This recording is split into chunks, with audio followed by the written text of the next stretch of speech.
Ah, yan na. Yan ang focus ng study nyo. Yan ang research gap.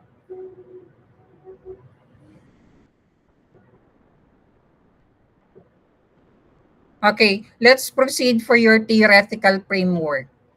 So upon reading your theoretical framework, bakit nyo pinili si Roy adaptation model instead of other nursing theory? Si Calisteroy po kasi, yung theory talks about adaptation po of the environment. So our research focuses on the stressor, on how the participants handle the stress from the environment po. And It talks about yung mga factors po na yun. so yun lang. Kung bakit nyo pinili si Roy as your model. Ma'am, add lang po, Roy's adaptation model po kasi ina-explain niya how individuals respond and adapt to changing environments and stressor po.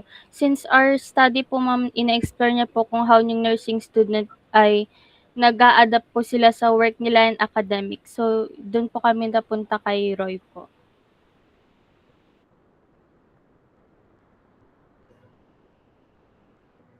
Okay. Pwede na din. So technically ganito, paano yung sasagutin? Bakit nyo pinili si Roy as adaptation model? So you're going to define first your Roy's adaptation model. Then next one, you're going to inject it on your paper. Okay. So sabi nyo, Roy's adaptation model was selected because the studies focuses, connect nyo sa papel nyo. Nursing student is respond and adapt the environment. That is the Roy idea or concept connected to your paper. And then mag-i-inject uli kayo ng panibagong words. Bakit? For example, ano yung inyong ano nga to? Variable na independent, part-time employment. Okay? So balancing the part-time employment and the academic responsibility, it requires the students to adjust. Okay, to adjust from physical, psychological, and social manner, which is provide a comprehensive framework to understand how the students responds to these challenges, whether there are effective or ineffective adaptation. Hoy, teka, naka-recording ba kayo? Yes po, ma'am. Nagre-record RJ. Okay.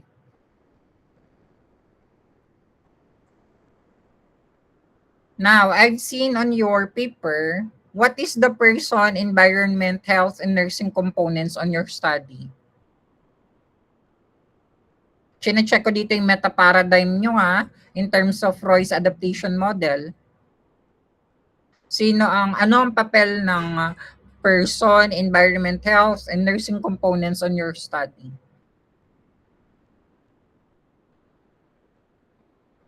Sino ang person sa papel nyo? Sino ang environment sa papel nyo? Sino ang health sa papel nyo? Or sino ang nursing sa papel nyo? Kasi kay Roy kayo eh. So titignan ko ngayon kung na-understand nyo yung meta-paradigm ni Roy's adaptation model in terms of connecting your paper. O sino si person? Ma'am, yung person po namin is yung nursing students. Tapos yung environment po is yung part-time job nila, school workload, yung environment, ayun, part-time job, school workload, financial needs, and support system po. Then yung health po nila is yung physical, mental, and emotional well-being while balancing work-study. Yun po, ma'am. How about the nursing? Yung nursing po is yung support provided by educators and institutions po to help students adapt and succeed. That is how you connect your WAF. That is how you connect your paper to the Roy's adaptations model. Clear tayo doon?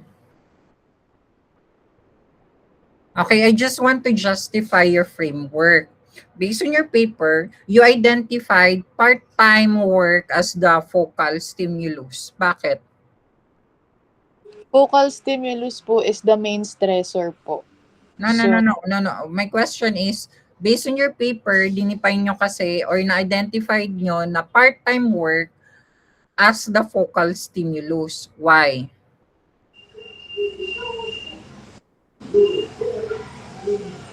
Yun po, ma'am. Kasi po siya po yung main stressor po dun sa paper. Tas yung characteristics niya po yung nag-a-affect po dun sa mga... yung characteristics niya po yung nag-a-affect dun sa experiences po ng participants.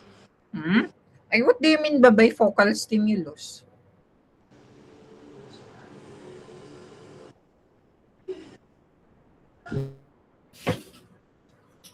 What do you mean by focal stimulus?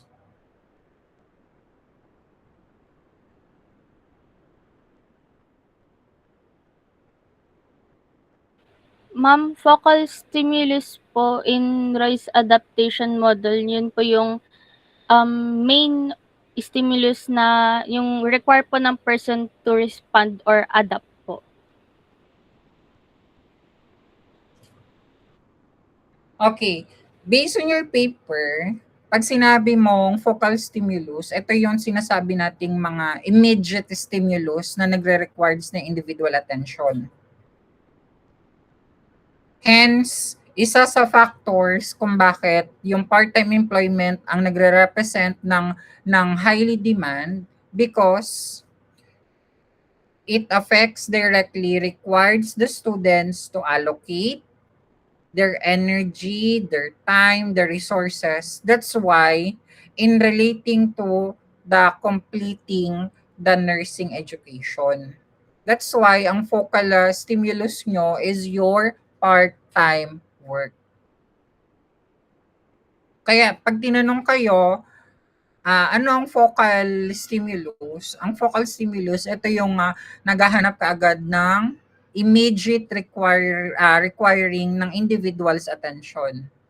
So, ibig sabihin, siya yung pinakamay malaking influensya sa lahat.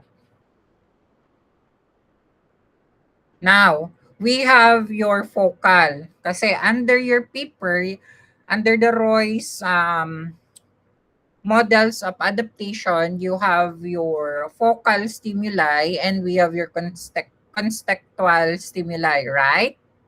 Tama? May contextual stimuli tayo dyan based on your paper, upon reading your paper right now. Bakit nyo kinlassify si financial stability and academic workload as your contextual stimuli? Ma'am, these factors po, such as academic workload and financial instability, na-influence po nila kung paano nag-respond yung student sa demand ng both work and study. Then, tuloy mo. Tapos, that's why yung contextual stimuli po, nakaka-apekto po siya kung paano mamamanage ng nursing student yung both work and study. And, ayun po. Yun na? Yes, ma'am. Okay, so dagdag mo lang pag tinanong kayo versus your contextual stimuli. Tama yon, your financial instability and academic workload does not have represent the main stimulus. Okay? But there are influence. How the students respond? Now, kaya sabi ko dagdagan mo kasi etong si contextual stimuli, they are the one who modifies your, based on your paper, modifies the student's ability to adapt. Okay? Because if there is an increase, may pagtaas o pagbaba man ng difficult, still the students can balance the work and academic responsibility. Clear tayo doon? Now, I'm challenging your methodology. What is your residual stimuli?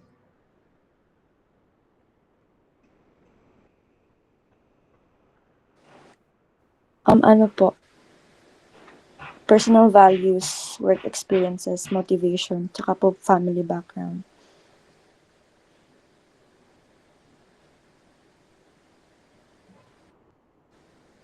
So, they fall under the residual stimuli po kasi What these do you are mean by residual stimuli?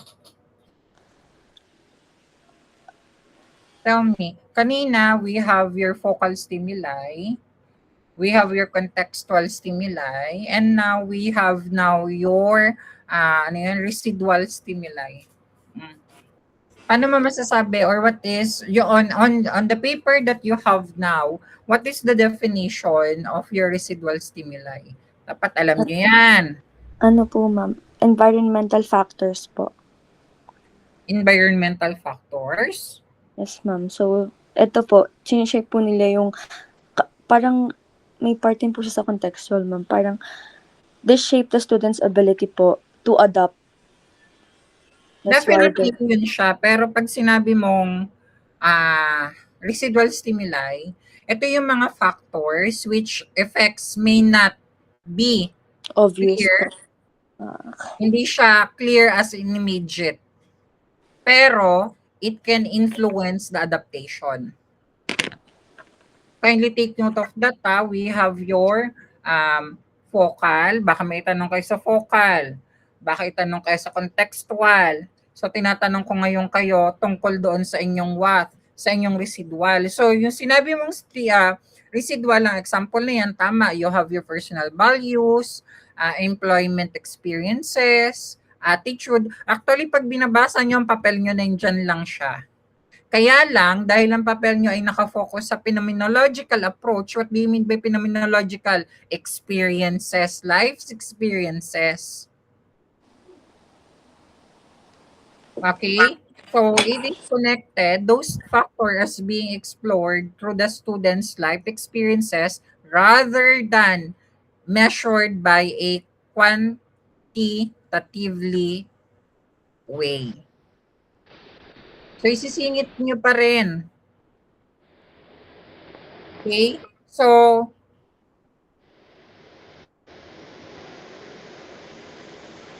tanong ko lang, anong outcome nyo sa papel nyo?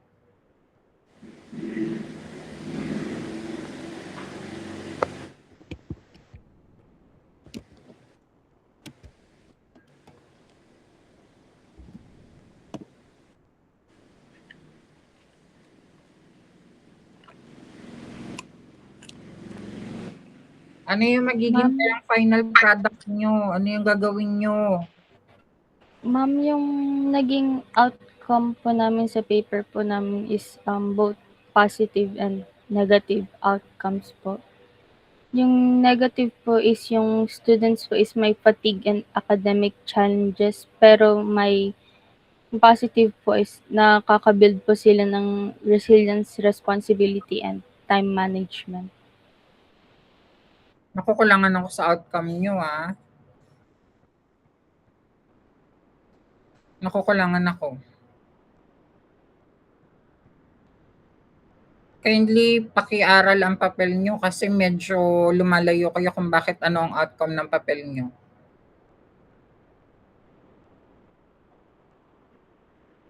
Nasaan na ako? We have your...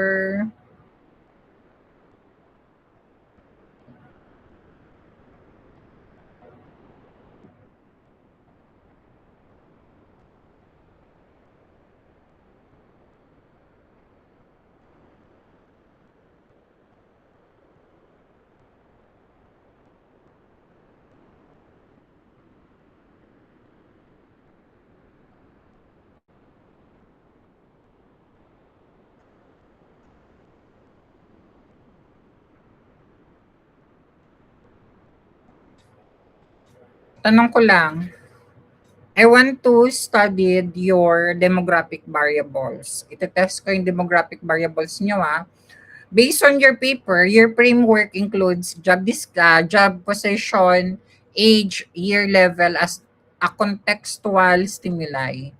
Bakit siya mahalaga?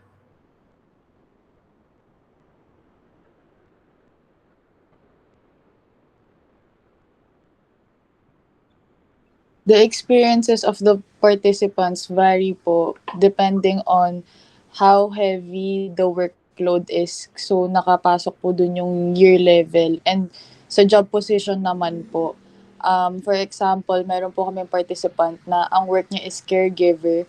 So, mas flexible yung schedule niya compared to participants na ang work nila is service crew. With the age naman po, since we talked about the resilience, it varies from age po kasi how,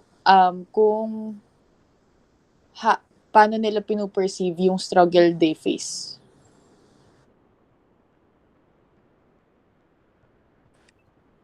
Additional lang, ma'am. Kasi po yung contextual stimuli natin, na i-influencehan niya po yung focal stimulus, which is yung part-time job, and yung contextual stimuli po natin, which includes academic workload, financial instability, class schedule, and yung employer flexibility po nila. Pwede niya pong ma-increase or ma-decrease yung effects nun sa part-time job, which is yung focal stimuli po. And hindi po siya, hindi, yung part-time job po or yung focal stimuli, hindi po parehas yung experience ng nursing student sa impact sa work po, from work. Okay? So, i-wrap up ko lang. Yung framework nyo, nag-include ng job position, age, tsaka year level as your contextual stimuli. Huwag kayong lalayo doon. Your contextual stimuli is the question, sasagutin mo lang at the level of your contextual stimuli because I'm asking your demographic variable. Okay. So, mahalaga siya kasi the more ng students experience greater challenges, they increase your clinical requirements. So in terms of related to your job position, may include levels of workload. So ibang trabaho, iba yung responsibility, iba rin yung schedules, which is can be flexible. So therefore, pati yung age nung inyong students in terms of the age, as you remembered, as you are more as you are having more or as you age, the more you understand. That's why this age, position, and your year level as an example of your contextual stimuli, because this factor may affect the adaptation process of your paper or of the adaptation paper on your the adaptation process on your paper.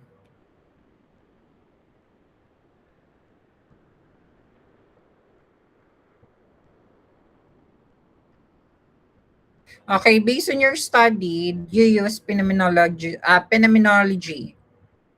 And why are you using model that look structured and variable based?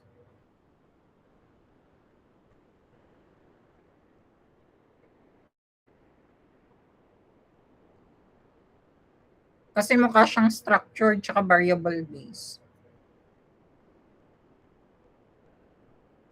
Now, differentiate to me. Paano may sasagot yun?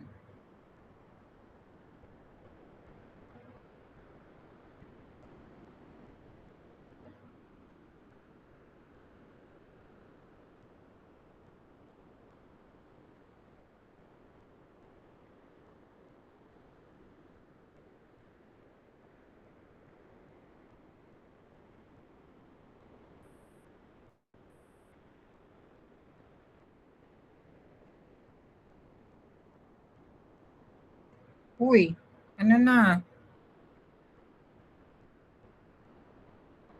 Your study is using your phenomenology. Pero why are you using models that look like more structured and variable based? Kasi actually yung ginamit yung model somehow look like structured and variable base.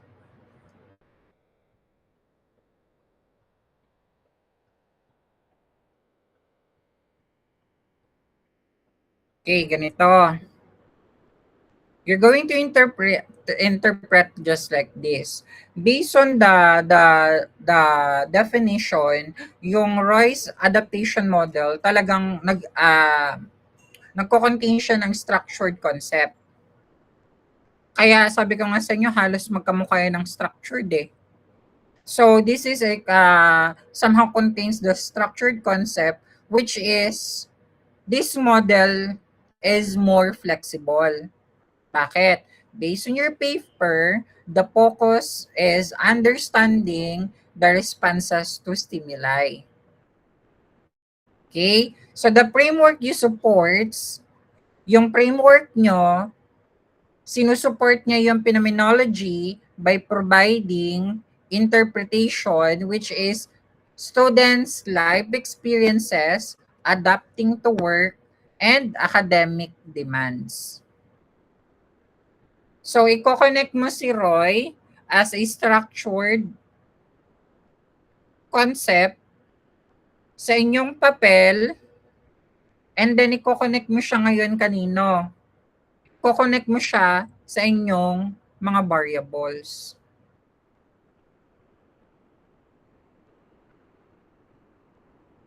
SOP.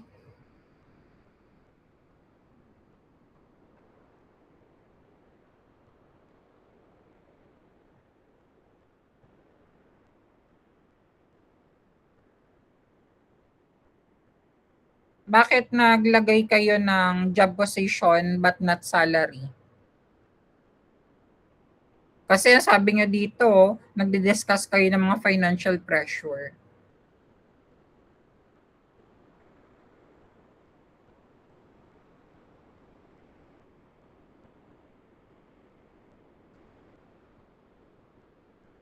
Ano nyo ba? Itong SOP nyo, pina-validate nyo? Yes po, ma'am. Sino mga nag-validate na to? Si Sir Pat po, si Ma'am Shelo, di ba? At saka si Sir Agustin? Hindi, sino yun? Si nurse. Yun po. Anong criteria nyo for the validator?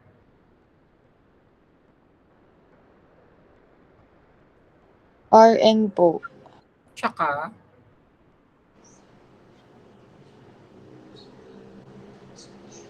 Yun lang po. so as a validator, RN lang ang qualification. Yes po. Kaya pala hindi nakita to. Sana wag mapansin ng panel to. Kasi halos, alam nyo ba, most of your rationale nagdi-discuss ng financial pressure. Kaya dapat nakapasok sa ano nyo, sa SOP nyo. Aside from that, aside from your job position, you ask about the job position, dapat pinasok nyo pati yung salary. Or hindi salary, the financial status. Kasi most of your rationalization on your paper, as I read, mostly pumapasok at discuss financial pressure. So dapat pinasok nyo pa rin yung financial status. Pero yan nyo, sana hindi yan mapasok ng hindi yan masilip ng panel.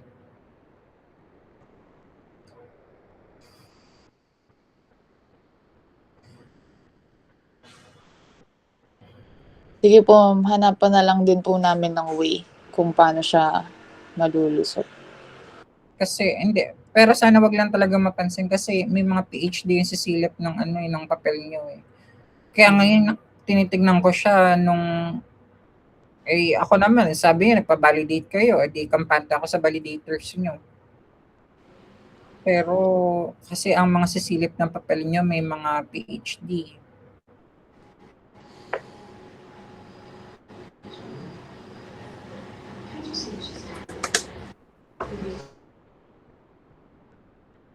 based on your assumption, babasa ko na assumption nyo in-state nyo that part-time employment affects the academic performance.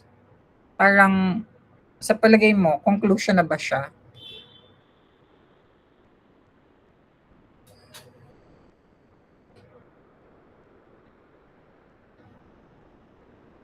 Kasi upon reading your assumption, pinoportray nyo na part-time employment affects the academic performance upon reading your assumption. So ang tanong ko ay is that already a conclusion or not?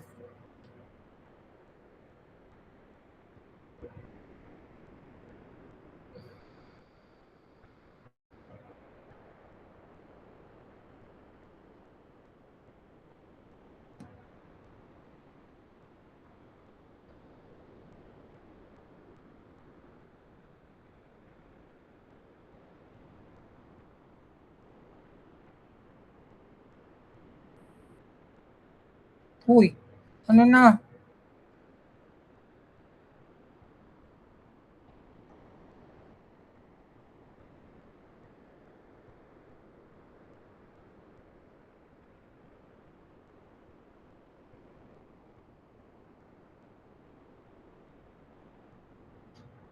Ano na, uy? Ano nangyari sa inyo?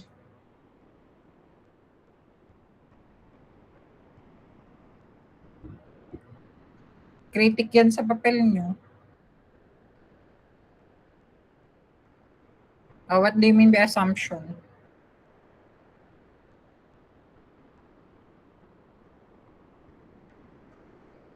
Kung ano po yung sa tingin namin na result na makukuha namin sa data.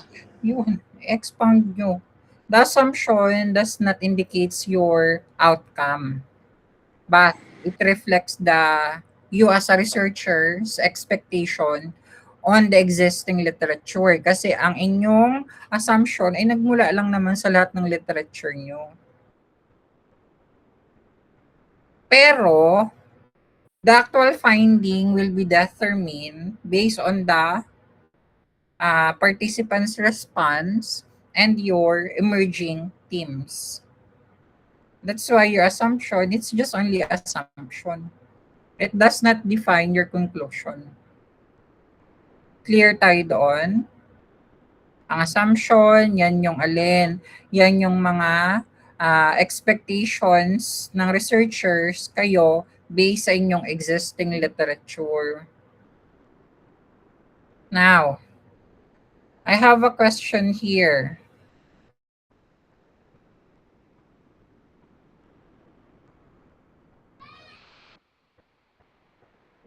Punta tayo sa research designs, local, participants, instruments, and ethics.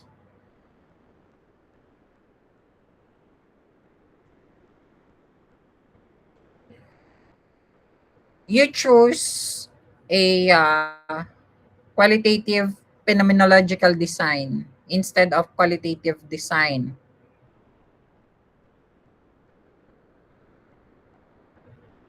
Pero ang title na ginamit nyo ay impact. Bakit pinili nyo yung qualitative?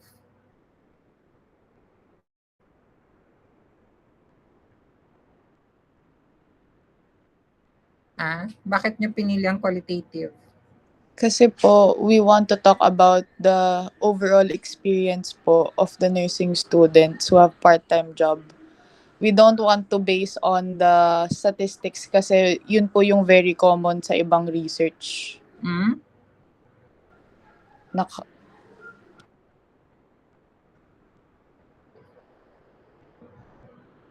Wait lang, may lumabas na pusa. May lumabas na pusa sa ano ko. Sa extension ko, wait lang. Hindi ko mapindot. Hindi ko mabasa ang papel nyo.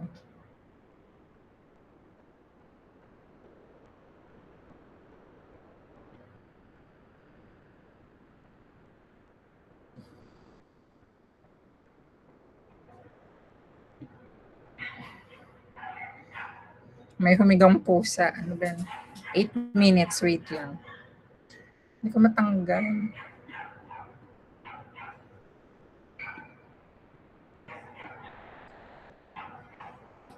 Itong pusa na to humiga. May gatekeeper kasi ako kaya ganun. Yan, off ko muna siya. Nasa Dexter. Ay, hindi pa rin natanggal.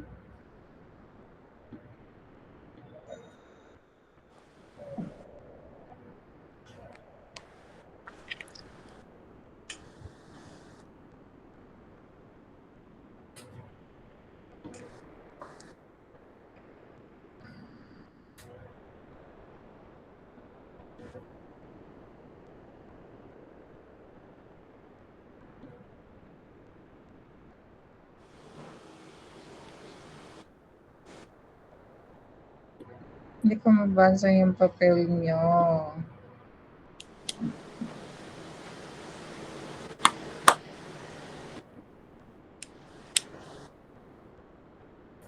Ayan, wait lang.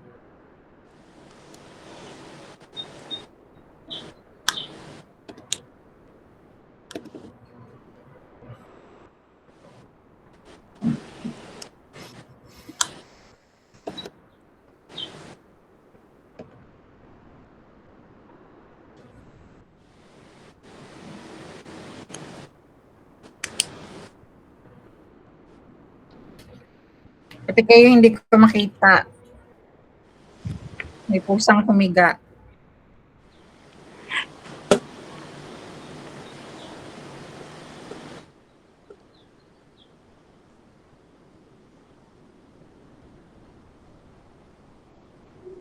God. 6 minutes.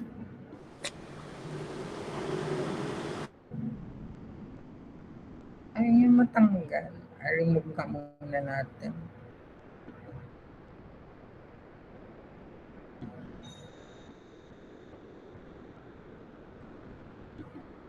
Remove muna natin siya.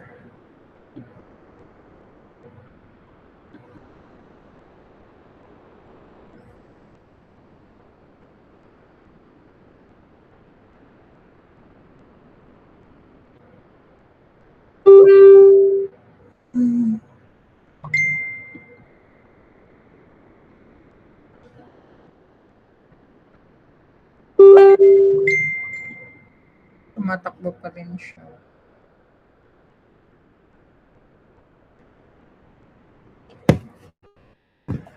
Wait lang.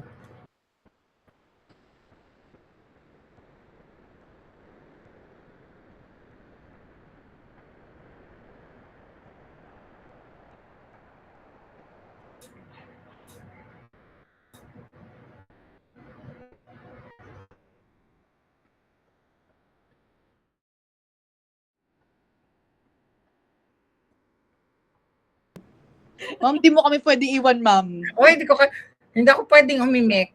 Ipanalangin na lang talaga kasi sabi ko, ba't hindi ka financial struggle tapos walang Hindi kasi 'di ba ma'am, nung ni-revise yung SOP namin, yan lang din naman yung sinuggest nila. Wag nga lang mababasa kasi may bago kayong uupo. Hindi ata. Sino ang panel niya nung nakaraan? Si Dean? Tapos yung Muslim po na isa. Tapos yung lalaki po na medyo malaman. Yung mataba. Oo. Opo. Hindi ko alam kung siya pa rin ang uupo. Si Sir Walter daw po, ma'am. Ay, siya nga yun. Hindi siya yun, ma'am. Si Walter, yung matabang lalaki. Nung una po?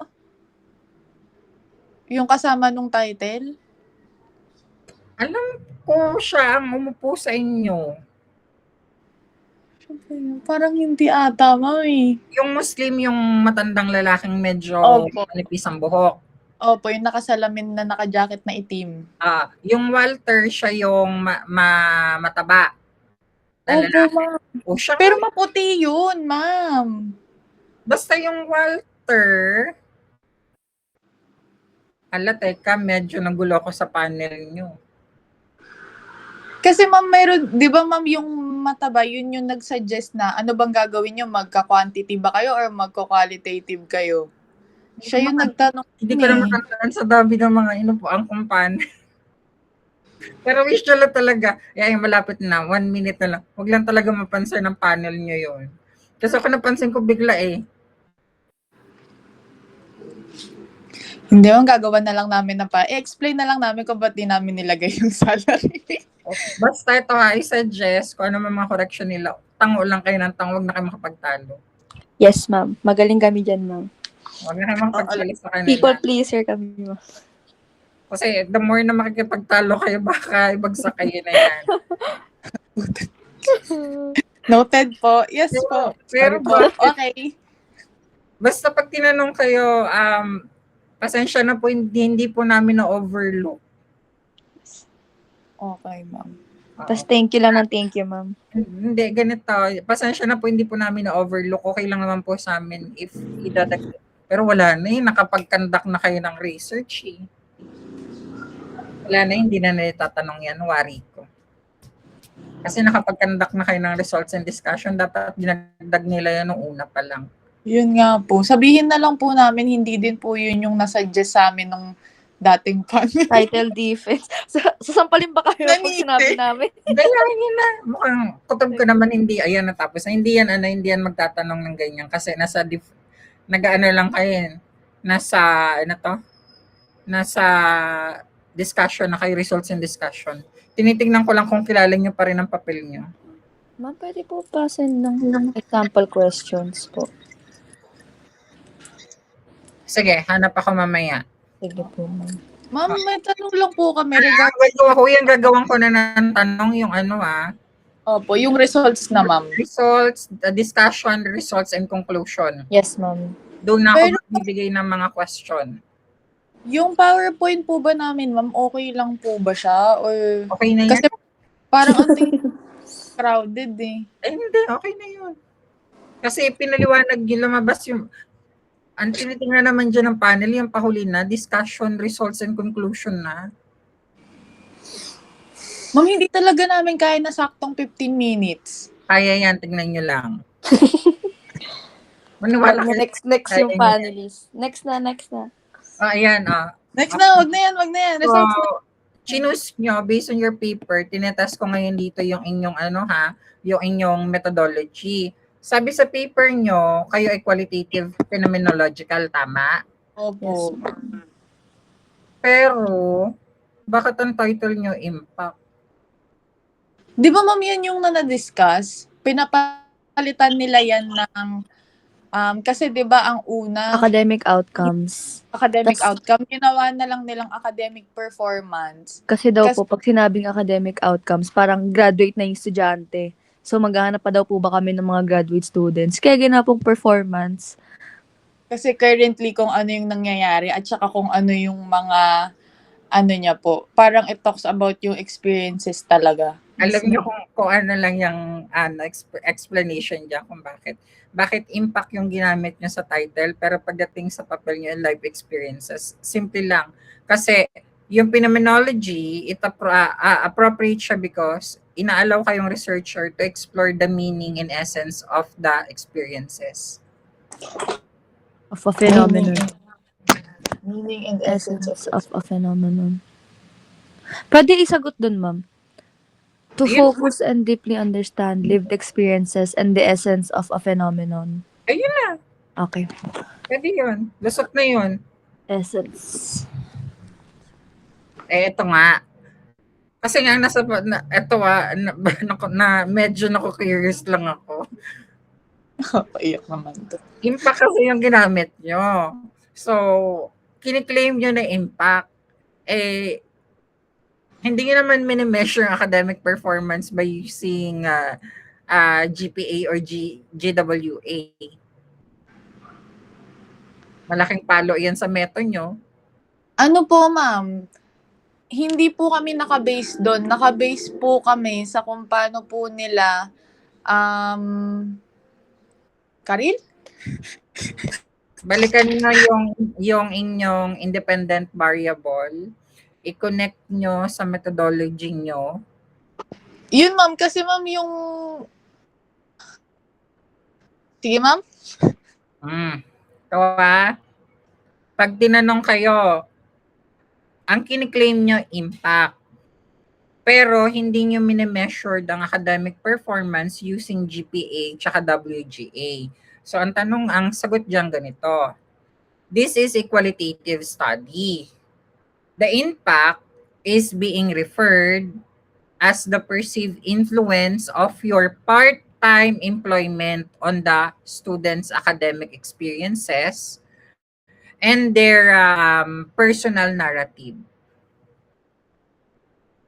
So, ibig sabihin lang na yan, ang study nyo does not intend to establish a statistical result. Ang ini-aim nyo lang is to understand how the students describe the effects of the employment on their academic responsibilities, engagement, tsaka performance. Actually, nasa papel nyo yun eh. Sa RRL siya, ma'am. Oo, kalkalin nyo lang tapos puntahan nyo ng methodology.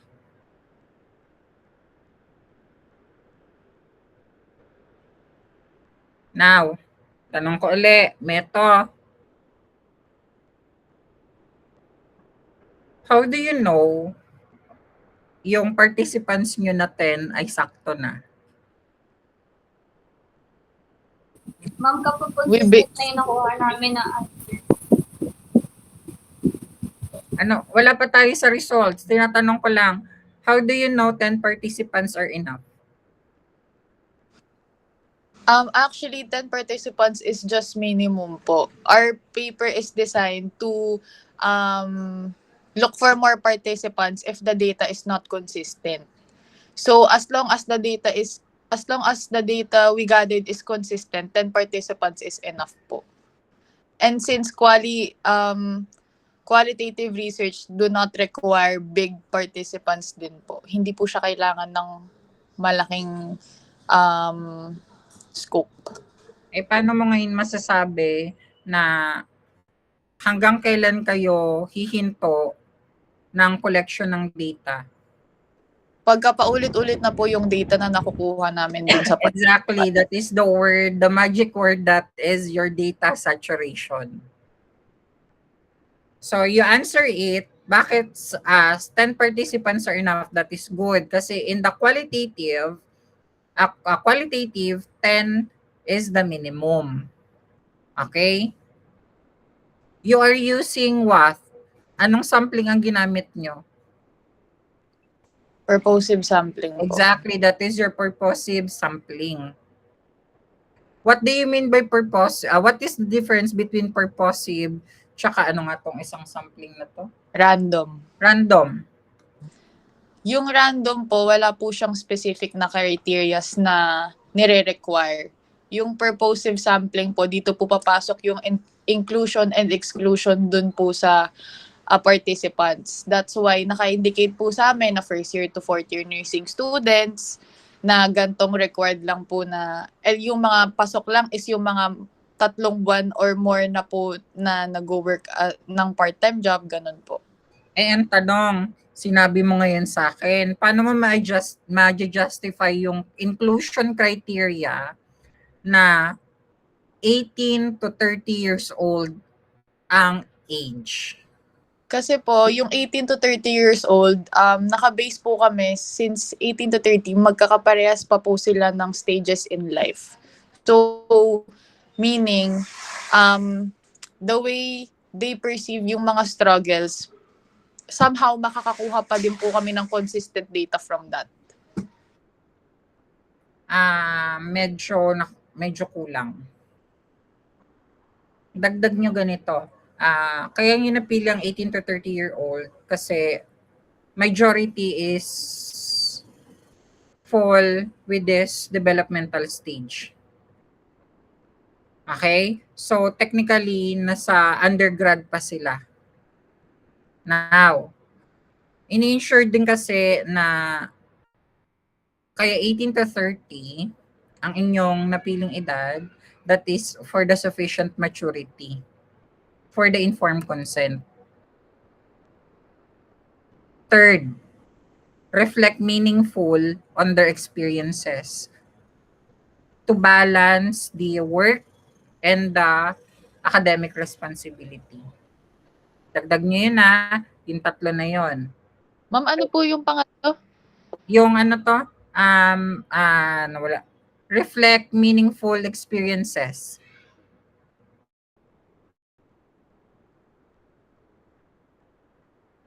Okay po, ma'am. Thank you po. Okay?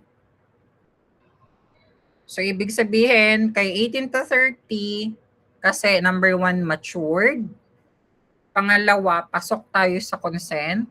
Pangatlo, reflected ang yung kanilang what they call this one, experiences is it reflects meaningful. Pasok niyo yun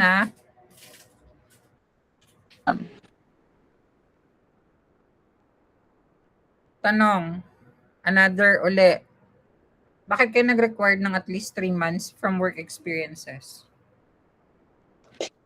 Kasi ma'am, dun pa lang po kasi namin makikita yung result nung impact ng part-time job sa academic performance ng students. Pagka starting pa lang po kasi sila, hindi po kasi kami pwedeng kumuha ng, for example, first week lang.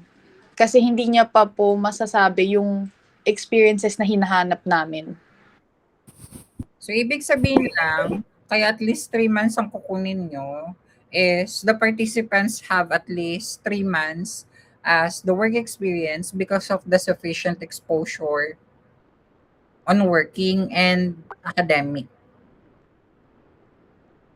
Tsaka mag-add lang po, Anong hindi pa po adjust niya ano yung routine, nabibuild yung routine na nag-work siya at the same time habang nag-aaral. Pagkabago pa lang. Wag yung gagamitin yung ibang word. Mag-focus kayo sa papel nyo. Kasi walang routine sa papel nyo. Lahat na ibabatong sagot ay magmumula palagi ang concept sa papel. Hindi kayo pwedeng mag-assume.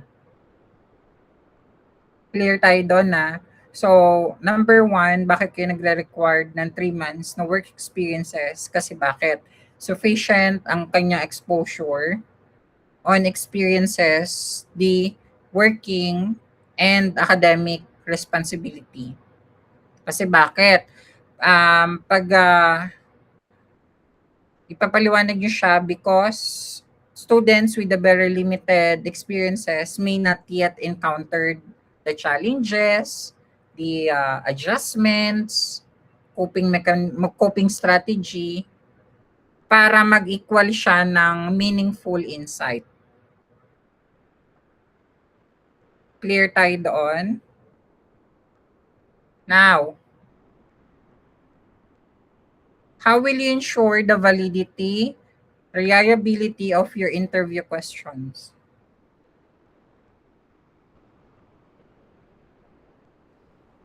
Yun po, ma'am, pina-validate po namin. Ma'am, ang trap naman ng tanong mo. Okay, kaya nga tinatanong ko na kayo ng mahihirap na tanong.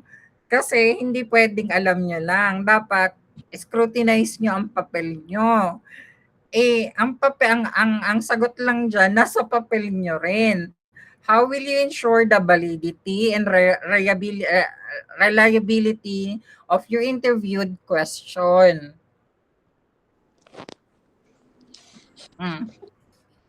Ano po?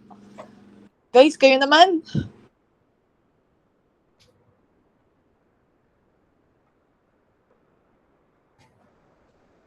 Okay. So sasabihin nyo, the interview guide, okay, has been undergo by expert validation. Sino yung sino yung sabihin, ma'am, kung sino yung validate. No.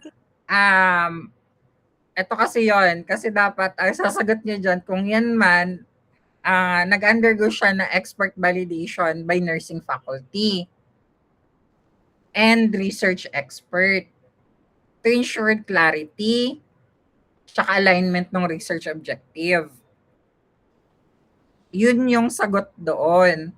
Pero kasi dapat, huwag na lang talaga sana. So, Taanan na lang namin. yun talaga dapat. Sasabihin nyo lang talaga, nag-undergo siya ng expert validations ng nursing faculty tsaka ng research expert. Okay po. Pagka hindi kami nakalusot, ma'am, pwede ba namin sabihin na yan lang kasi yung sinuggest ng panel? Hindi, huwag kayo mag-alala. Pag may ipit naman na kayo, makikisagot naman na din ako kahit papaano. Okay po.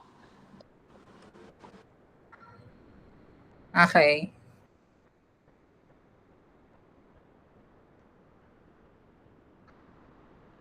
Ayan, may nabasa pa ako ngayon. About your research instrument. Your research instrument asked about well-being. Pero yung title nyo, academic performance. Bakit?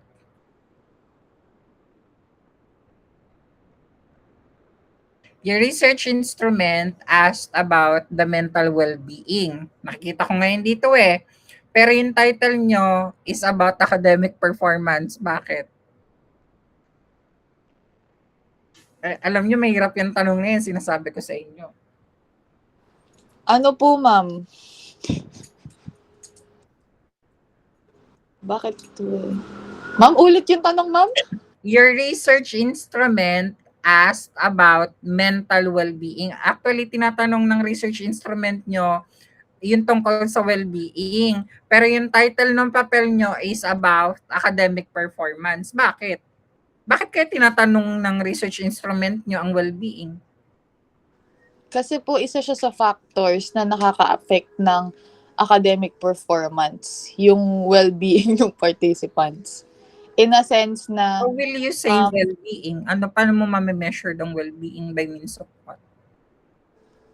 Anong uri ng well-being?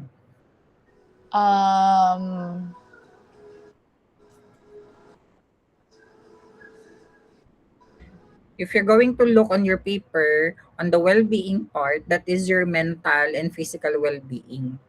Yes po, ma'am. Okay. So, important sila in the aspect of adaptation process. Kaya kasama sila sa papel nyo. Kasi according kay Roy's adaptation model, physiological tsaka psychological response ay nakaka-influence sa individual kung paano mag-adapt sa environment. Kaya ang research instrument nyo ay merong parte ng mental well-being. Diba pinapaikot lang kayo ng tanong? So, ma'am, in short po ba nun papaiyakin lang po kami sa Friday? Hindi. Ito ang panel, hindi kayo papahiyain. Papaiyakin, ma'am. Itong later portion ng final defense nyo, dyan na kayo tatanungin kung talagang kilala nyo ang papel nyo. Kaya nga, di ba, pinapaikot-ikot ko kayo. Oo nga, napansin ko nga parang umulit lang yung tanong dun sa impact nasagot ko na yung kanina. Diba? Yun nga yun eh. Kikilatisin kayo, scrutinize yan ng panel kung papaano ang pag-unawa nyo sa papel nyo. Next, data gathering. Bakit nyo kailangan ng ethical clearance bago mag-conduct ng interview?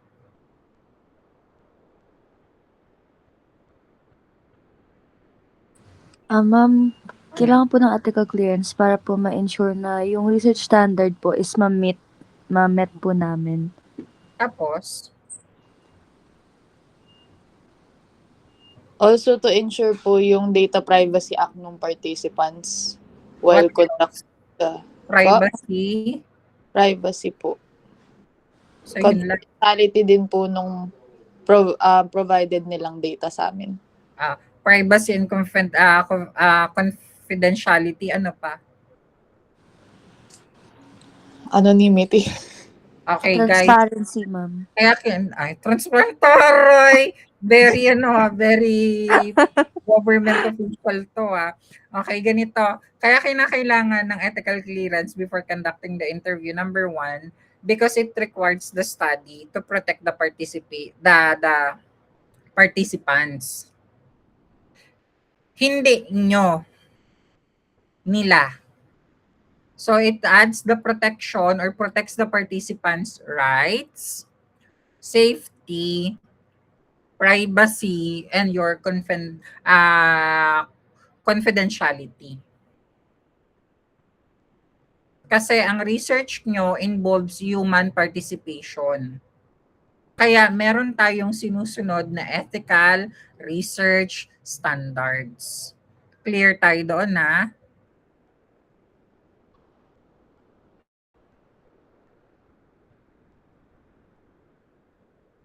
Now, ma'am, bakit mo ginamit ang pervasive sampling instead na random sampling?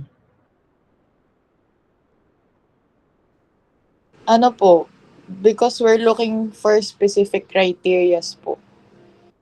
Like, random sampling. No. Specific criteria of what? Pervasive sampling ay what do you mean by pervasive? Naka-ano po siya. Selected po siya. Selected. So si random, hindi rin selected. No, what I mean is,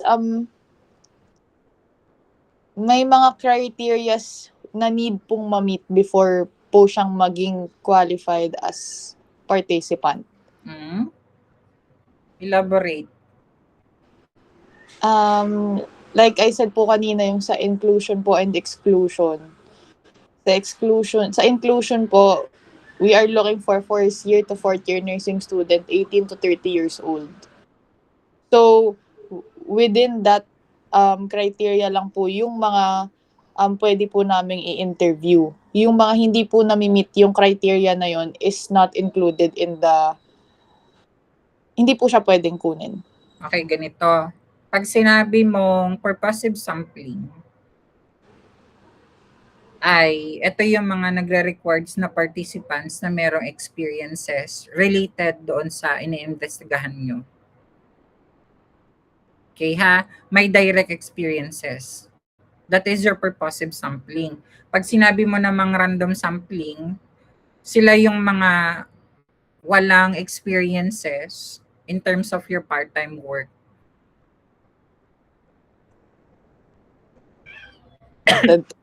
Kumbaga parang meron silang exposure. Pag purposive, meron silang background, may exposure, may experiences. Pag random, wala. Okay. So kayo nang bahala mag-expound doon. Yes po. Bakit ngayon ang set ng interview nyo 15 to 30 minutes?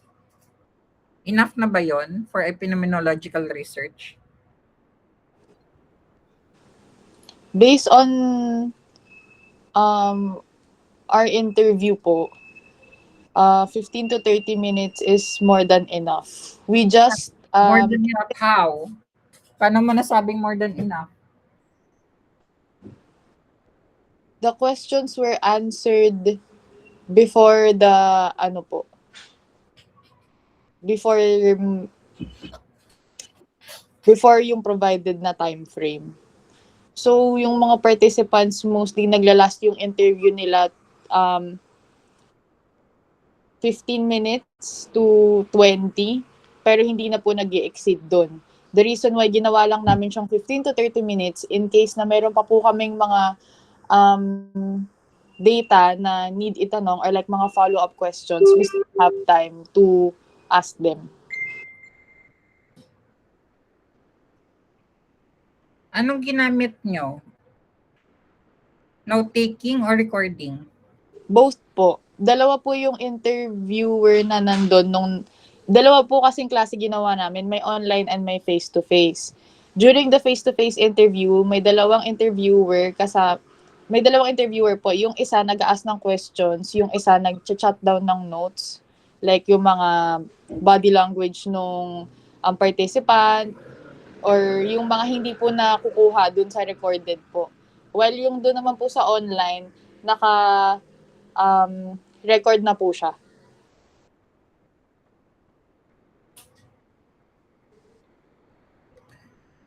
Okay, pag tinanong kayo, the difference between the two, yung record interview po kasi, it captures everything. Every words of the participants, the exact words and meaning. Okay, kasi bakit? Minimize kasi natin yung risk of missing important details. Clear tayo doon. Okay.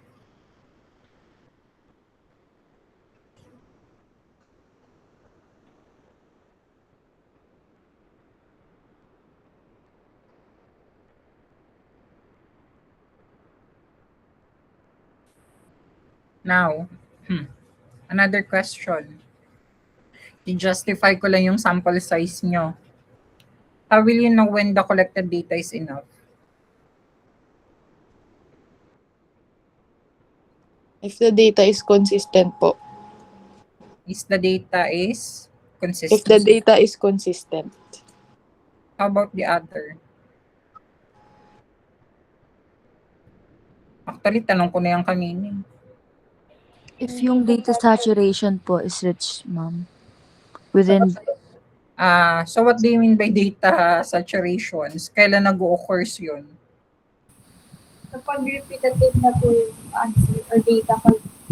Pag Ano repetitive na po, Repetitive. na yung data ko na na-collect po. o yung answers po nung interviewees. Okay? So tandaan na, so kailan kayo hihinto? Hihinto kayo pag nagkakaroon na kayo ng tinatawag na data saturation. Pag na-reach yun yung data saturation. So ang ibig sabihin ng data saturations, nag-occur yan if the longer, the additional interviews no longer generate new information. That's why repetitive na paulit-ulit na siya. Wala nang new information, wala nang concept, or bagong themes. Kaya doon nyo na masasabi na sufficient na ang inyong pag-describe sa phenomenon na meron kayo.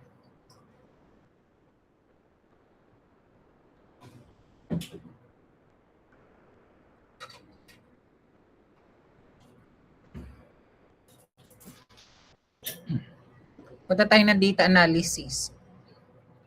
Bakit nyo choose di ba ang papel nyo ay thematic analysis? Tama? Yes po. Bakit nyo choose ang thematic analysis ni Braun and Clark? Hindi ka gumamit ng ibang qualitative analysis method?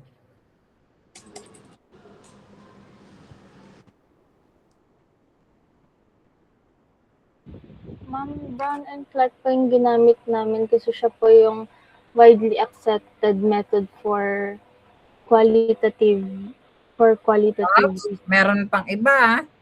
Ano rin po, ma'am, yung process niya rin po kasi ng identifying, organizing, and interpreting patterns po sa themes from participants' live experiences po. O tanong ko, ano ang inyong research design? Qualitative phenomenological po. Ngayon, i-interject nyo ang thematic analysis, i-relate nyo ngayon kay research design. That is how you answered the question. So, define nyo si thematic, tapos i-include nyo. Kasi bakit? Si thematic, ganto ganyan ganon. Tapos sa dulo, suitable siya for phenomenological research kasi it allows the researcher to identify, interpret, explain the themes that the participants is being experienced. Yan na, aralin nyo yung portion na. If you're going to ask me, ang dapat nyong aralin dyan is yung mga variable, yung mga unhidden kasi wala naman kasi talagang direct variable. Pero yung sinabi ko sa inyo kanina, aralin nyo yun. Especially yung portion ng RRL. Tapos aralin nyo yung methodology, yung research designs nyo, conceptual framework. Yung portion na yun pababa hanggang bago kayo mag-discussion. Kasi baka diyan kayo actually ang mga panel papaikot-ikutin lang kayo na yan. Titignan lang talaga kung alam niyo yung papel niyo.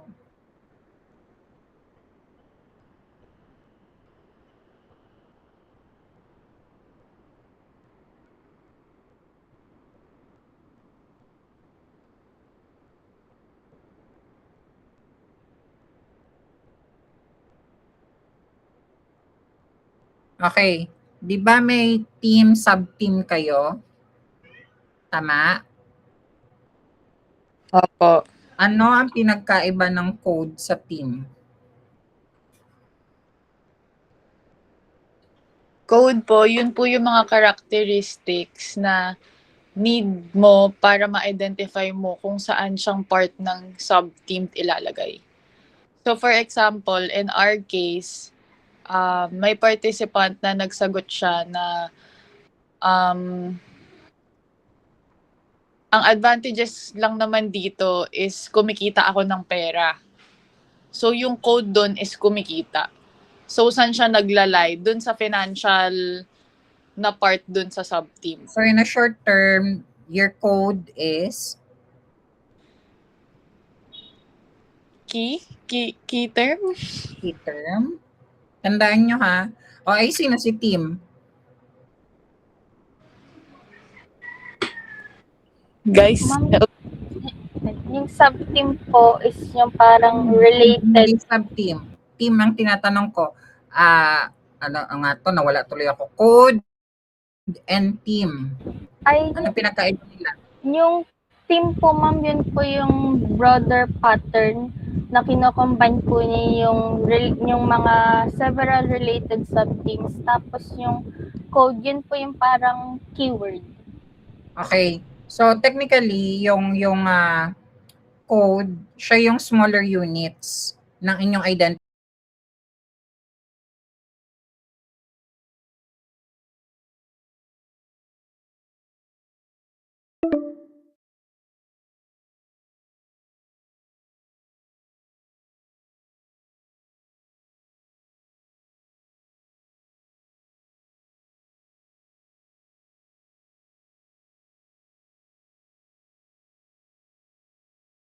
notes naman po kami. Okay. Now, tanong ko ulit. How will you know that the team is significant enough to include on your finding?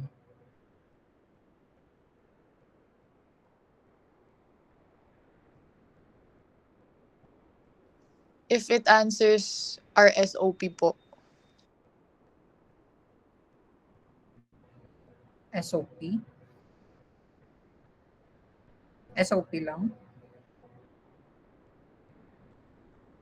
So, ibig sabihin, kahit meaningful yung sinabi nung participants nyo, wala sa SOP, hindi siya kasama.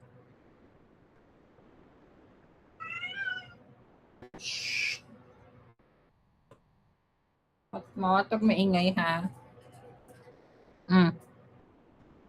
So, ibig sabihin, pag wala sa SOP nyo, hindi nyo isasama. Sasama po, ma'am. Oh, yun na nga. Tinatanong ko kayo ngayon, paano nyo ma-identify yung isang team which is significant on your finding? Tinatanong ko dito ngayon, yung team development nyo. Ma'am, Get. go.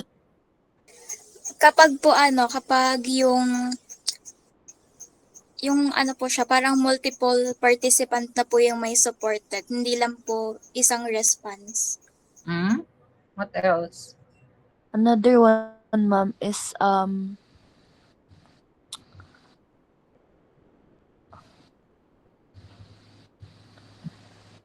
ayun po, ma'am. Finalo po namin yung ginamit naming thematic analysis. So, hindi lang, nag-base po kami sa frequency ng answer nung katulad po na sinabi ni Faith. Pero, hindi lang po kami solely nag-base doon.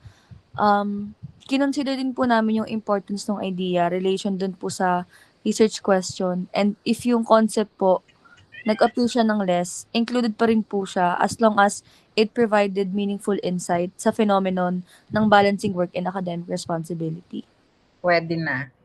Thank you. Ay, dagdag lang kayo. Aside from yung SOP, dapat nagre-reflect din siya sa research objective.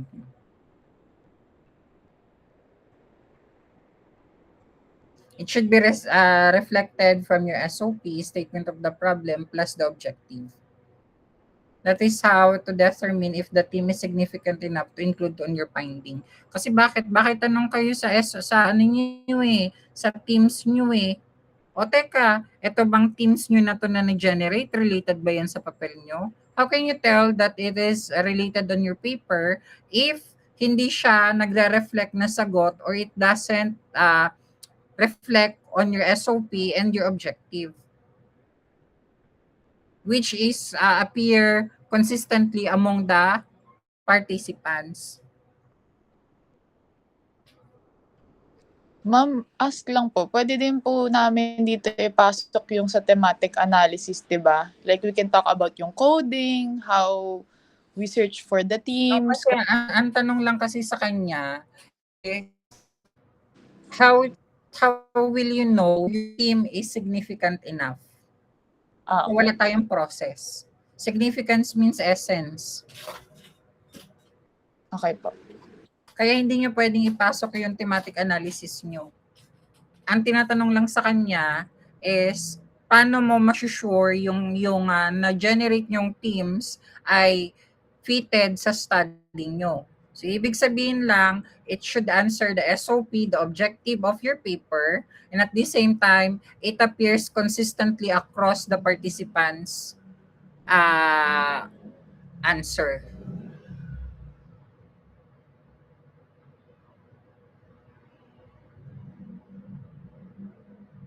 Noted po, ma'am. Now, dahil nasa coding na tayo, tanong, how will you ensure the accuracy of your interpretation after coding? Ulit, ma'am? How will you ensure the accuracy of your interpretation after the coding? Yung credibility nyo ba? Ano po ma'am, yung sa transcripts po namin and yung sa video po na diba? Ayun lang. Okay, ganito To ensure the accuracy. Naku ka mga gulo. Mapaka naman yung laptop So, ma-ensure nyo yung accuracy ng interpretation na after the coding. Ang in-ensure nyo kasi dyan is credibility by means of repeated reviewing your transcript. Number 1. Pangalawa, comparing the codes with original participant statement. Pangatlo, maintaining the consistency during the team development. Yang tatlong yan ang sasagot for the accuracy of your interpretation after coding. Ma'am, pwede rin po kaya i-insert doon na parang less use or minimize ng bias or paggamit ng subjective descriptions? Hindi mo pwedeng gamitin yung word na bias and subjective descriptions kasi ang inyong team sub-team ay naka-encode sa inyong data process. Okay, ma'am. Thank you, ma'am. Yeah.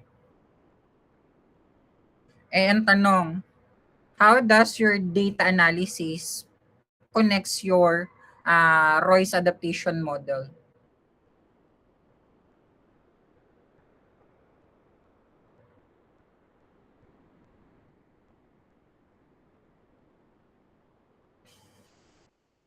Diba? Ang galing ko mang-scrutinize ng tanong. Kaya kinabibisitan ako pag defense. Ma'am, ulit ko yung tanong. Okay. Diba sabi nyo, how does your data analysis connects with your Roy's adaptations model?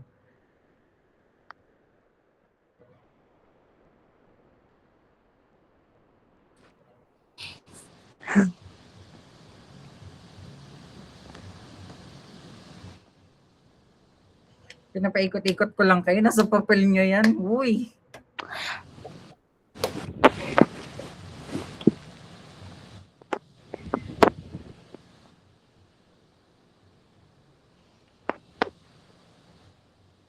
Ma'am, identifying the teams from the interview data. Tapos, Interpret yung findings for adaptive modes ng model. parang lalabuan ako. Ano, ma'am? Ganito, sige. Yung how does your data analysis connects with your Roy's adaptation? Actually, tinatanong dyan, yung theoretical integration. From your theory, ko-connect nyo siya doon sa discussion. Okay? Ay, no. Sa data analysis. The theory is being connected to your data analysis. Tandaan, how does your data analysis connects with your Roy's adaptation. The themes is being generated from who or from what? By means of thematic analysis. Tama? Yung themes, naka-generate through by means of thematic analysis. Tama? Opo. And then, it will be interpreted using your Roy's adaptations model. Yun lang.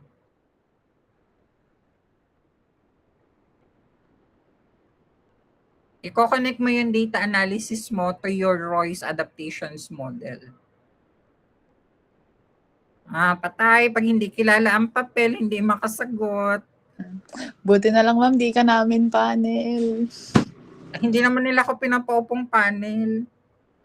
Okay na yan, ma'am. Okay na yan. Tulong. Okay na yan. Ma'am, baka daw kasi umiyak yung mga estudyante. Payakin mo na naman kami, ma'am. Kaya nga umiiyak yung mga taga-FEU na umupo akong panel sa kanila eh. Busit na busit sa akin eh. Okay ka na, ma'am. Okay na po. Advisor ka na lang na. Kasi nambubutas talaga ako ng papel. Kaya sinasabi ko sa inyo. Kaya yun na, okay na yan. At least binibigyan ko kayo na idea. Pina-question namin yung buong paper ngayon, ma'am. O diba ngayon yung na-assess yung papel nyo? Hindi, Ano ma'am. kayo? Na-assess namin yan eh. Dapat alam namin yan. Actually, alam namin yan, ma'am. Hindi namin maintindihan kung paano namin sasagutin sa'yo. Parang hindi na namin alam nung tinanong muna. Hindi kasi pinapaikot-ikot ko lang kayo. Ang puti na ng buhok namin, ma'am. Ito pa. Ano yung possible weakness ng current section nyo? Nung teams?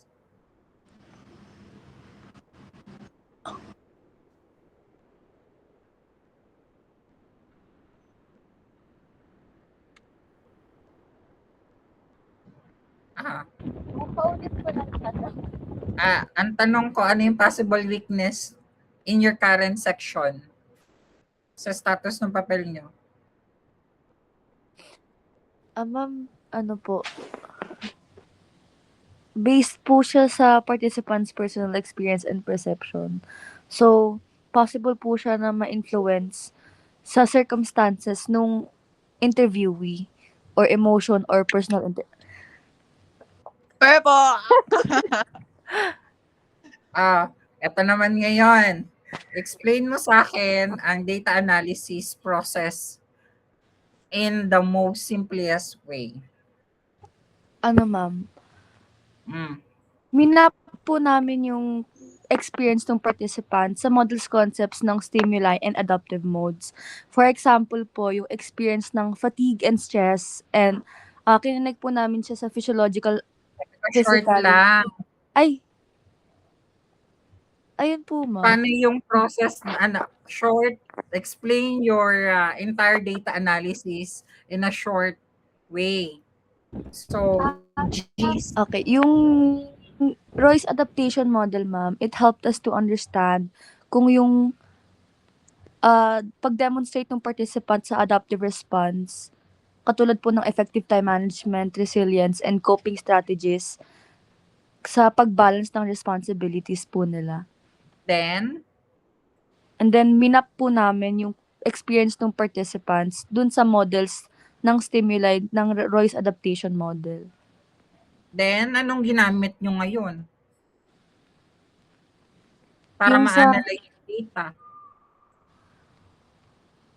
Yung kay Brown and Kay Clark Brown po. and Clark's po. O, diba ganito?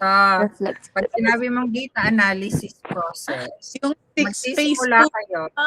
Ayun, nag-develop ng teams using the Brown and Clark's. Ito. Hindi siya develop.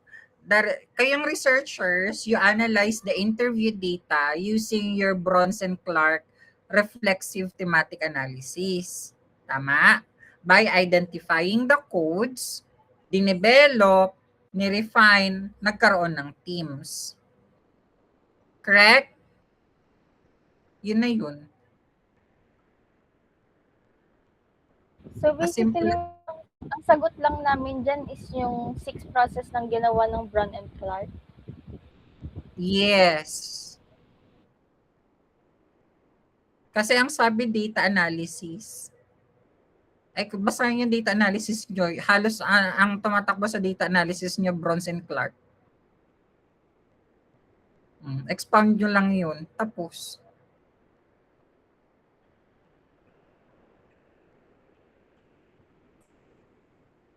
Kamusta kayo? Ma'am, parang hindi mo na kailangan Para kaming hula hoop, ma'am. Maayos. Pinaikot gano'n. Ha? Para po kaming hula hoop. Alam mo yung tinapay ganun, ma'am. Guys, alam nyo ba kailangan talaga kilala nyo yung papel nyo? Yan talagang totoo. Kinakailangan kilala nyo yung theoretical framework, research paradigm, SOP, yung methodology, instrument, data gathering.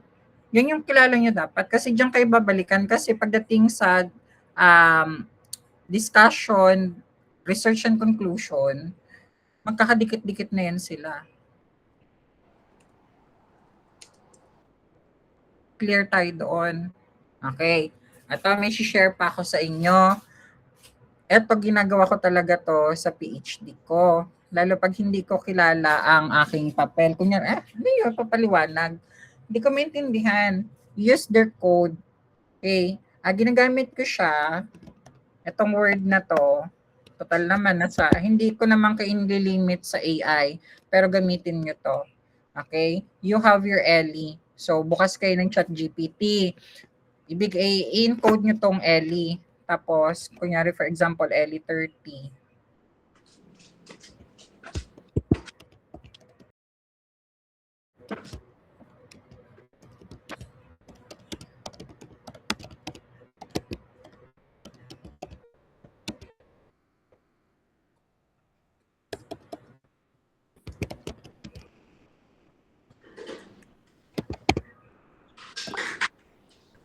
Ayan. Tingnan niyo yung yung inyong nag-message ako sa natin sa inbox. So you use Ellie. Kaya pansin niyo ang bilis kong naunawaan yung papel niyo.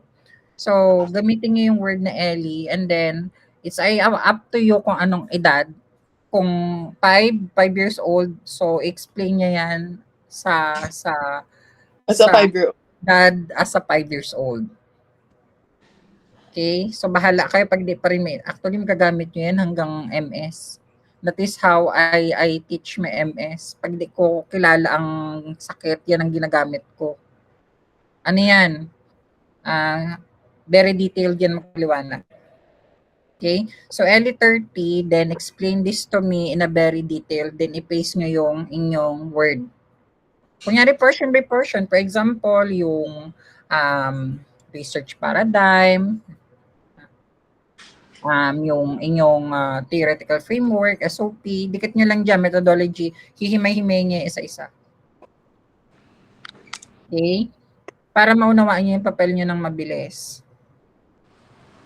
Clear tayo doon? Yes po, ma'am. Kaya nga sabi ko sa inyo, di ba, hindi kayo nagtataka, kakapasa lang ng papel nyo sa akin, pero nababatuhan ko kagad kayo ng tanong kasi yan, ang ginagamit ko siya. Kaya ko kayong paikot-ikutin. Pero yan, okay na yan.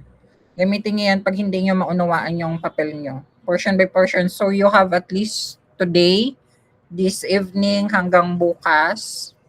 Ano oras nga tayo? 9 to 10 a.m. po. 9 to 10. Sige, push natin yan.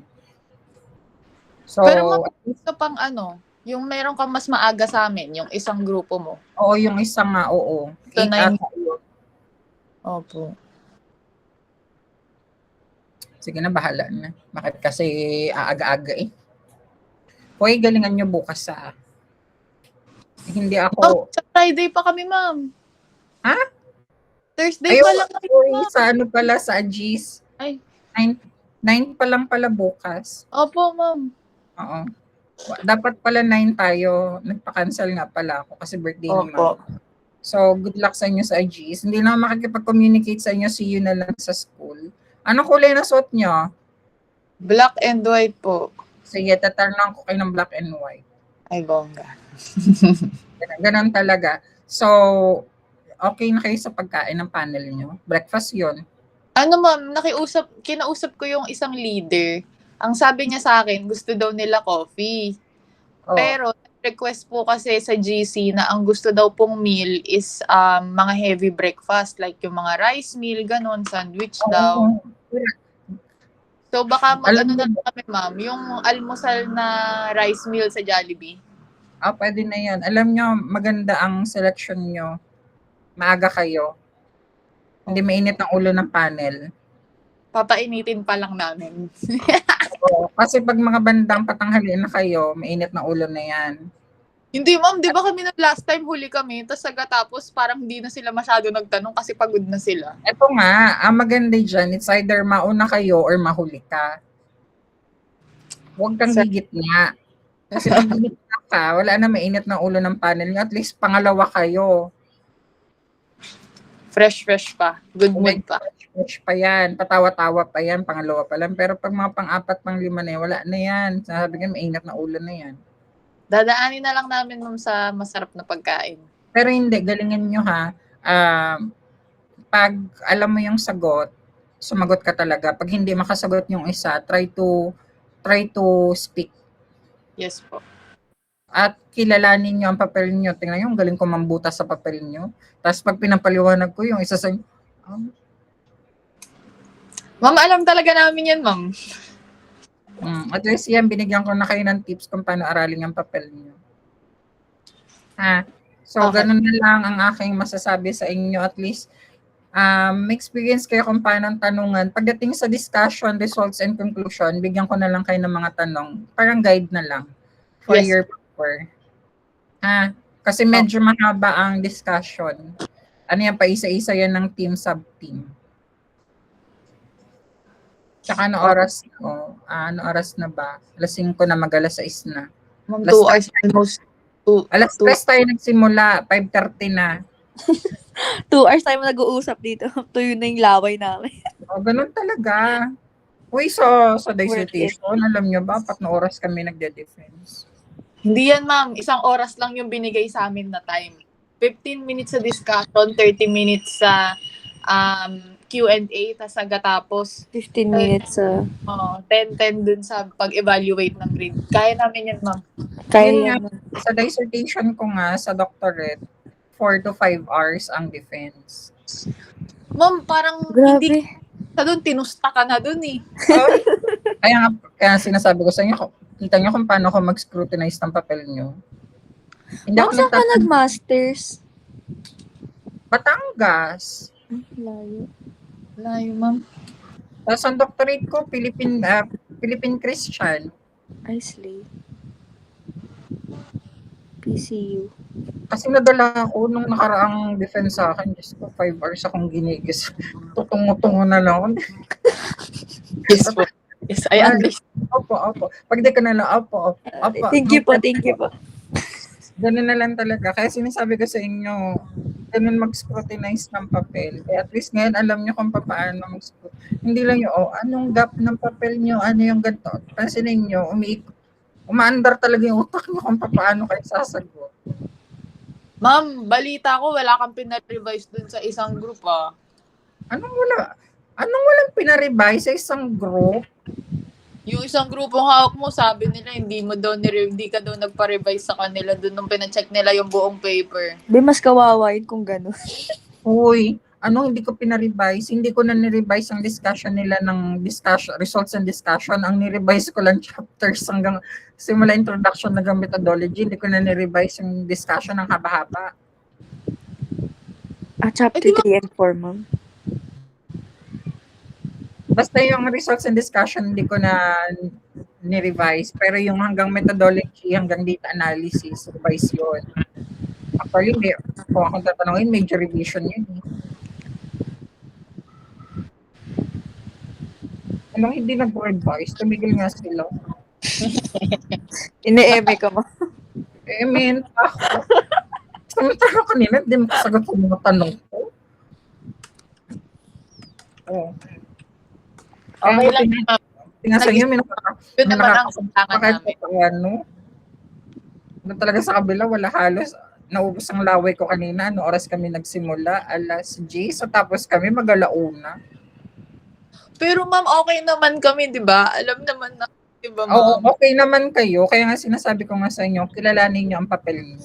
Tsaka ang sarili. Familiarity ng papel. Guys, familiarity lang talaga ng papel ang thesis. Maniwala kayo sa akin. Kaya nga kilalanin niyo ang papel niyo talaga. Kasi nga kanina, nagtatanong ako, halos paulit-ulit lang. Pinapaikot-ikot ko lang kayo. May self-doubt lang kami, ma'am. Actually, ma'am, hindi pa kasi talaga nagpa-function. Hindi mo ba napansin, ma'am? Yung sagot namin, ano yan, by tao. Nung umpisa ako lang sumasagot. Tapos Tapos umunti-unti na. Medyo naglo-loading kasi kami. Oo, May ma'am, kanya-kanya yung utak kami namin. designated dyan, ma'am. Ito tip, aralin nyo lahat ng portion ng inyong simula introduction hanggang chapters 3. Pagtungtong ng 4 discussion, doon na kayo maghati-hati ng Opo. trabaho. Yung sub-team, Yun yung technique doon. naka-separate kami doon, ma'am. Oo, kasi malawak ang team, sub-teams nyo eh. So, dapat doon hati-hati kayo. O, itong portion mo, ito sa'yo. Itong portion mo, itong portion mo sa'yo. Based on your teams, hati-hatiin nyo yan. Papaliwanag nyo isa-isa. Baka kasi lalo yung part ng discussion and conclusion. Hati-hatiin nyo na yung portion na yan. Pero pagdating sa unang portion ng papel nyo, dapat lahat kayo may alam. Para just in case hindi kayang saluhin ng isa, masasalo nyo. Ma'am, yung conclusion, yun lang naman yung overall ng paper, di ba? Kung anong nakita natin. Ano pala ang pinaka-output nyo? Ma'am, yun po. Dalawa, ano siya, ma'am eh. Mas angat yung positive. Pero, majority kasi ng participants namin, yung negative and positive, sinasabi lagi ng isang participant. Like, lagi silang, ito yung advantages, pero, laging papasok ng walang tulog, ng walang pahinga, hindi maintindihan yung ganito, ganyan, ganito. So, ano nyo, pinaka-output nyo, based on your based on your, what you call this one, based on your paper research na kinandak, anong magiging output nyo?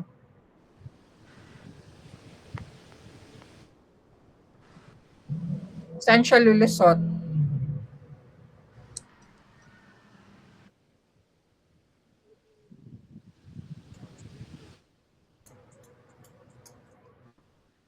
So, ang pinaka-output nyo dyan, based lang sa papel nyo ha, as on my understanding, you generate teams in insight describing how the nursing students experience and adapt balancing part-time employment and academic responsibility. Yun yung possible. Ulit po, ma'am? Naka-recording tayo, hayaan yun. Ay, sorry. Pero RJ, naka-record ka ba? sure ball nyo pa rin yung yung anong hinihingi na output sa inyo kasi baka mamaya tanongin kayo ng panel. Ano yung magiging output nyo after ng research na to? Okay po. Pag-usapan po namin Yun mamaya. yung tanong. Ha? Opo. Thank you, ma'am. May tanong pa, wala na yan. Magalas ako nakapunan namin. Overtime. Sige na. Good luck sa Thank you inyo. po, See you soon. See you po, ma'am. Happy birthday, ma'am. Sa mama Sana, mo. Sa mother nyo. Sana ay nakatulong kahit papaano. Yes, Opo, ma'am. ma'am. Thank you po. Sige. Thank you po. Thank you po, ma'am.